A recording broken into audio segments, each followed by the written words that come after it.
ও সুন্দরী তুমি কোথায়? হবে তুই গ্যাস ফ্ল্যাগ কোন যাচ্ছিস বে? তুমি তো বললে যে বাড়িতে যা আছে তাই ফাটাকা। এবার তুমি শুধু দেখো আমার পুকুরের চামড়া ওঠা ওর পুকুরের বাকলা উঠিয়ে দেবো বেকার। আবে ওটা ফাটাইস নেবে, পুরো গেরাম উড়িয়ে যাবে। পুরো গ্রাম ওর আজ পুরো বংশ উড়িয়ে দেবো। तो चलिए शुरू करते हैं। বন্ধু আমার পানের দোকানদার। আব্বা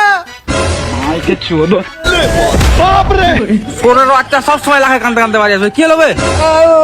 ওই পাড়াতে খেলছিল দিয়ে হাগা চাপে গেছে, হাগা রুক করতে পারেনি, বাগানে হাঁকতে বসে গেছিল।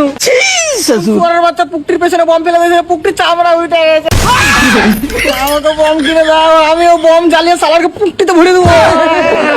বম কিনে দাও। কাইলি যে তোকে সোরের বাচ্চা 200 টাকার বম কিনে দেবে।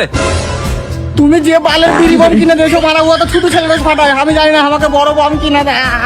ও বাল তোমার বম কিনাতে পড়ে আছে। এমনি সোরের বাচ্চা তো না, বহুত রিপোর্ট আছে, আর বাল ছাল বম টম কিনে দিতে পারবো না আমি। বাড়িতে যেগুলো আছে ওগুলো ফাটা। আমি জানি না, আমাকে বম কিনে দাও।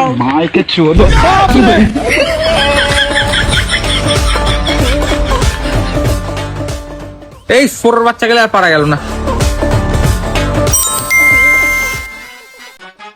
ও সুন্দরী তুমি কোথায়? হবে তুই গ্যাস ফ্ল্যাগ কোন যাচ্ছিস বে? তুমি তো বললে যে বাড়িতে যা আছে তাই ফাটাকা। এবার তুমি শুধু দেখো আমার পুকুরের চামড়া ওঠা ওর পুকুরের বাকলা উঠিয়ে দেবো বেকার।